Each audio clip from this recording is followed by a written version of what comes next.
మల్కాజ్గిరి నియోజకవర్గం గౌతమ్ నగర్ డివిజన్ పరిధిలోని ఇందిరా నెహ్రూ నగర్ కాలనీలో నెల రోజులుగా మురుగునీరు రోడ్డుపై పారుతున్నా అధికారులు పట్టించుకోవడం లేదని కాలనీ వాసులు ఆగ్రహం వ్యక్తం చేస్తున్నారు. 45 సంవత్సరాలుగా ఉన్న కాలనీలో ఇప్పటికీ సరైన తాగునీరు, కమ్యూనిటీ హాల్, పిల్లలకు ఆట స్థలం వంటి కనీస వసతులు లేవని వాపోతున్నారు. వారానికి 2 రోజులు మాత్రమే వచ్చే మంచినీళ్లతో జీవనం సాగించాల్సి వస్తోందని, కొన్ని రోజులు మరుగుదొడ్డికి కూడా నీళ్లు లేని పరిస్థితి ఉందని మహిళలు తెలిపారు. సమస్యను కార్పొరేటర్ జీహెచ్ఎంసీ అధికారుల దృష్టికి తీసుకెళ్లినా తూతూ మంత్రంగా పనులు చేసి వదిలేశారని ఆరోపించారు. ఇప్పటికైనా మురుగునీటి సమస్యను శాశ్వతంగా పరిష్కరించి కాలనీకి సరిపడా నీరు అందించాలని డిమాండ్ చేస్తూ, లేకపోతే బిందెలతో ధర్నా చేస్తామని కాలనీ వాసులు హెచ్చరించారు.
ఈ వాటర్ ఇట్లా వస్తున్నాయి.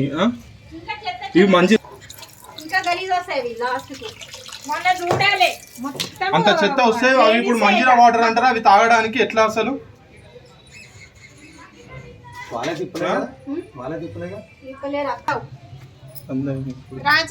అక్కడ లైన్ చెప్పు. అది డ్రైనేజ్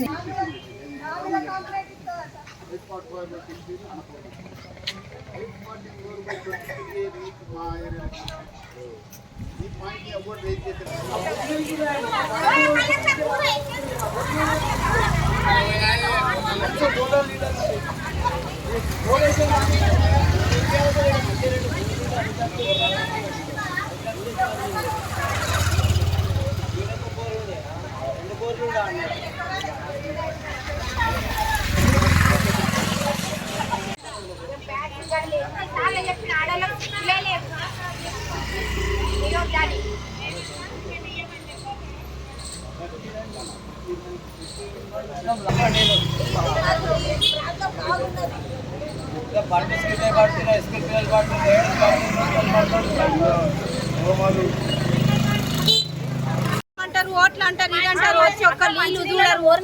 4 రోజులు సార్ వస్తాయి, మళ్ళీ చెత్త నీళ్ళు వస్తాయి. మోడీ ఇప్పుడు అవి తాగాలి, అవే తాగాలి. మేము అది నీళ్ళ గురించి అడిగితే మీ ట్యాంక్ ఇక్కడ కాదు అక్కడ పిలిపించి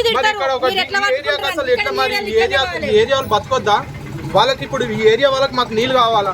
నీళ్ళు అడిగితే ఇక్కడ ట్యాంక్ ఉంది, వాళ్ళు ఇస్తేనే మేము ఇస్తాము. ఇక్కడ అడిగితే ఇక్కడ నుంచి మాడపల్లి నుంచి తెప్పించుకోవాలా, మహేంద్ర నుంచి తెప్పించుకోవాలా అంటారు. ఇక్కడ వాటర్ ఉండేవి, వీళ్ళని అడగాల, వాళ్ళని అడగాల. వాళ్ళు ఇస్తే ఎక్కడ ఇచ్చినా వీళ్ళని అడుకోవాలి, వాళ్ళని. మాకనేది సపరేట్ లేదు. మరి ఎట్లా? మోరి పోతూనే ఉంటుంది ఎప్పుడు 24 గంటలు. ఇప్పుడు సావులు కానీ బతుకులు కానీ ఏ ఉన్న రోడ్డు మీదనే. కానీ ఇక్కడ మాత్రం మోరి మాత్రం క్లీన్ కాదు. దీనివల్ల రోగాలు వస్తాయి. ఆ రోగాలకు మళ్ళీ హాస్పిటల్లో తిరగాల. ఇవన్నీ ఎట్లా వెళ్తాయి ఇండ్లల్లో? కొద్దాలన్న ప్రాబ్లమే ఇక్కడ. చాలా ఇబ్బంది. ఈ ప్రస్తుతం ఈ ఒక్క ఏరియాకి మాత్రం నీళ్ళు మాత్రం ఖచ్చితంగా ఇవ్వరు వాళ్ళు.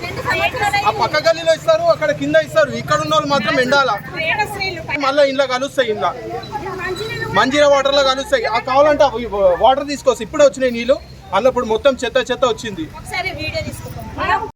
ఉప్పు నీళ్ళు వేయరు మాకు. మంచి నీళ్ళు 3 రోజులకు 4 రోజులకు వస్తాయి. ఇది మోరి నీళ్ళు పోతుంటారు. మొన్న మా అన్ననే పడ్డాడు మా మోర్ల, దెబ్బలు తాకినాయి మొన్న పడిగిడ. అందరు బండ్లు పోయి పడతారు, పిల్లలు పడతారు. 3-4 సంవత్సరాల నుంచి మోరీ గురించి కంప్లైంట్ ఇస్తున్నాం. వస్తారు పోతారు అంతే. మాకు తెలియదు అంటారు ఎవరు చూసినా. మంచినీళ్ళకి పైసలు ఇవ్వాలా, మేము ఉప్పు నీళ్ళకి కూడా ఇస్తాం పైసలు. మంచి నీళ్ళకి ఉప్పు నీళ్ళకి మళ్ళీ మోరీ తీసినందుకు కూడా అడుగుతారు ఇంకా పైసలు వచ్చి. కానీ ఏం పట్టించుకోలేం చేయరు. ఓట్లకు వస్తారు, ఓట్లప్పుడు వచ్చేమో మాకు మా ఇంట్లోనే 5-6 ఓట్లు ఉన్నాయి. వస్తారు ఓట్లకు, ఓట్లు వేయండి అంటారు. ఇప్పుడేమో ఎవరు పట్టించుకోరు. అప్పుడేమో ఓట్లకు వస్తారు అడగనికి. ఓట్లు అయితే బట్లాడి వేయించుకుంటారు. మాకేయండి ప్రతి ఒక్క ఆయన వస్తాడు, మాకే అంటాడు ఓట్లు. ఇప్పుడేమో ఒక్కరు కూడా రారు లీడర్లు. మేం లీడర్లు అంటారు అని ఎవ్వరు రారు. అయ్యనా గారు మోరి గురించి ప్రాబ్లం ఉంది, జారి పడుతున్నాము. పిల్లలు పెద్దలు స్కూల్ పోయేటోళ్ళు కూడా ఏడుస్తుండ్రు పిల్లలు. మరి మాది ఇది పల్లెటూరు ఏమన్నా మరి మమ్మల్ని ఎందుకు చూడరు? మరి ఇట్లనే మోరి వంగనియా? మేమేం కావాలి? మా పిల్లలు జ్వరాలు వస్తున్నాయి, రోగాలు వస్తున్నాయి. మేము ఎక్కడికి తెచ్చి పెట్టాలి? మీకేందమ్మా, మీకు ఏంది చెప్పరా? మీరు అక్కడ పోయి కంప్లైంట్ ఇవ్వాలి అని అడుగుతుంటారా మమ్మల్ని? మరి మేము ఏంది, మీరు పట్టించుకుంటారా పట్టించుకోరా? లేకుంటే అయినా ఇవ్వండి, పెద్దలు అయినా అయ్యిండ్రు. మాకు నీళ్ళు మాకు అది కావాలి. అప్పుడు మేము ఇది అంటాము. అంత పిల్లలు దారి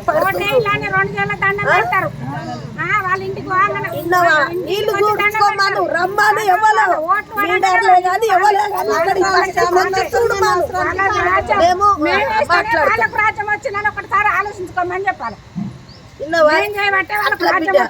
మాది ప్రాబ్లం అన్నం తింటలేరు బిడ్డ.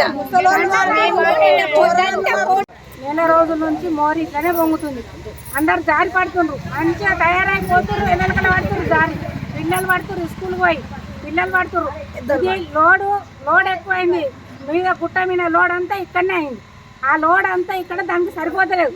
మాకు మోరు సాపు కావాలి. మా మోరు పరిష్కారం అయితే మోరు. నాకైతే ఎక్కువ మట్టితే మోరుతోటే ప్రాబ్లం. అందరు పడుతుండ్రు. అందరితో ఈ మోరుతోటి ప్రాబ్లం తోటి కాలు చేతులు కూడా ఇంకా తట్టున్నాయి. అట్లా నడుస్తుంది ఇక్కడ పని. పిల్లలు రోగాలు మాది కాలనీయా బస్తా లేబర్ బస్తా ఏమో మాకే అర్థమైంది. అమ్మ దీని కోటైంది, అమ్మ దాని కోటైంది అంటారు. ఆ ఓటేసినప్పుడే అమ్మలు, లేకుంటే కథ వాళ్ళే చూసుకుంటారు. మాకైతే అయితే పరచడం ఏది లేదు. మంచిగా కావాలి. 1 అవర్ అంటున్నారు, వస్తలేరు. నీళ్ళన్నీ మాకు ఇంట్లోకి వస్తున్నాయి, ఇంట్లో నడవనికి వస్తలేదు. ఈగలు దోమలు వాసన ఎట్లుంది అసలు. మేము ఉండలేకపోతున్నాం, కింద కూర్చోలేకపోతున్నాము. వాళ్ళు పక్కన వాళ్ళకి కూడా ఇబ్బంది, ఇంట్లో ఉన్న వాళ్ళకి ఇబ్బంది. ఎంతమందికి ఇబ్బంది అవుతుంది. ఇప్పుడే వస్తున్నాం పంపిస్తున్నాం అంటున్నారు. ఎవ్వరు పంపిస్తలేరు. ఎంతసేపు అని ఎదురు చూడాలి? పొద్దంతా కిందనే కూర్చున్నాం. నిన్న ఎప్పుడు వస్తారు? 24 గంటల్లో చేపియండి అనుకోకుండా. దయచేసి కాలనీ నీట్ గా చేయాలని మేము కోరుకుంటున్నాం. ఎవరు వస్తలేరు. ఇప్పుడు ప్రస్తుతానికి ఏంటంటే ఇప్పుడు 15 రోజులు మినిమం 15 రోజుల సంది మాత్రం కంటిన్యూగా ఫోన్ చేస్తున్నా. ఎవరికి? ఇప్పుడు జిహెచ్ఎంసీ ఆఫీసర్లకు కానీ హైడ్రా వాళ్ళకి కానీ ఫోన్ చేస్తున్నా. వచ్చినప్పుడల్లా చూస్తున్నారు కానీ క్లియర్ చేస్తలేరు. ఇది ఇప్పుడు కాదు, దగ్గర పోయిన సంవత్సరం నుంచి స్టార్ట్ అయింది. పోయిన సంవత్సరం పోయిన సంవత్సరం ముందు ఎక్కువైంది. ఈ రోడ్ వేస్తుంది, ఇదే ప్రాబ్లం అబ్బా. రోడ్ వేసి ఎప్పుడైతే మోటార్ కట్టినో ఇక్కడ చాలా ప్రాబ్లం అవుతుంది. దానికోసం ఎవరు ఏం చేస్తారనేది మాకు ఇమ్మీడియట్గా ఇది మాత్రం సమస్య పరిష్కారం కావాలి. కొత్త లైన్ వేస్తారా? మాకు రేపు డీనెస్ బంద్ పెట్టి ఈ లైన్ అడ్డగలిపి సార్. ఇది మాకు పైపులు ఇలా టెక్కలు ఇటు సులభమైంది. అవి నిండగానే ఇటు అంతాయి. ఇక్కడ జల్లి లైన్ మొత్తం నిండిపోతున్నాయి. అది ప్రాబ్లం. చాలా ఇక్కడ ఊళ్ళో